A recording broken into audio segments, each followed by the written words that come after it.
Bureau of Internal Revenue, BIR Central Visayas sa mipahinumdom sa mga online sellers nga moparehistro gyud og mugbayad sa buhis. BIR mipahibaw nga magsugod na ang ilang pakisusi sa mga online sellers. Si Faye Maridumabok adunay live report. Fam.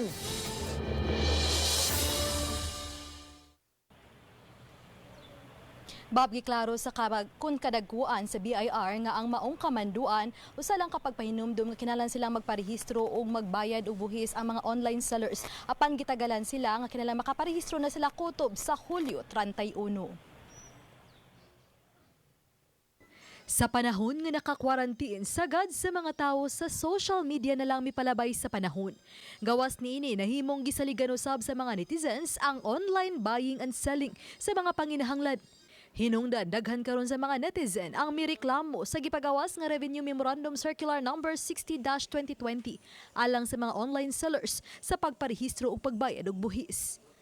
Dinhi sa Central Visayas, mato ni BIR 13 Regional Director Eduardo Pagulayan Jr. nga kapin sa usa ka gatos ka mga online sellers ang gisugdan na sa pagsusi human sila gireklamo sa ilang mga customers nga way gi-issue nga resibo. That was just a reminder kasi supposedly naman dapat talaga they should pay their taxes. Lahat naman po ng mga Pilipino na nag-engage ng business under the tax code should pay their taxes pag may kita sila.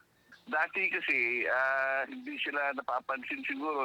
Pero nung pandemic, karoon ng proliferation ng mga unregistered na online sellers. Giklaro sab ni Pagulayan nga mga online sellers nga nikita gubos sa 250,000 pesos sa usa ka tuig ang exempted sa pagbayad sa buhis. Apan kinahanglang magparehistro. Samtang pahinumdum usab ni Pagulayan sa tanan nga karong Lunes ang deadline sa pagduso sa mga income tax return ug uban pang bayran ng buhis. Giawhag niya nga subayon lang ang mga Revenue Regulation Number 11-2020 ug 12-2020 alang sa giya. Ugawag usab niya nga mas maayong himuon nga online ang pagduso niini aron dili maghuot diya sa ilang mga buhatan. Bisitahon lang ang bir.gov.ph alang sa dugang guidance. Kasi kailangan ng gobyerno natin yung ipanggastos.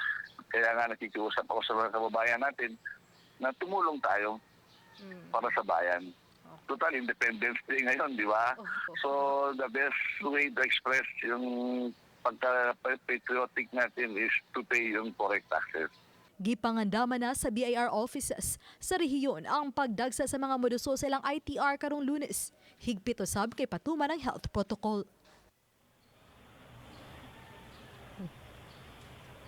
Babagitugan ni Pagulayan nga sa Enero hangtod sa Abril labaw sa 28.30% sa ilahang target collection ng ilang nakolekta apan sa Mayo tungod sa epekto sa pandemya ni us-us kini 80% na lang sa ilang goal ang ilang nakuha. Apan positibo gihapon sila nga makuha o labaw pa sa 34 billion pesos nga ilang target collection ang makuha ning tuiga. Bob, Thank you so much, Faye Maridumabok sa imong live report.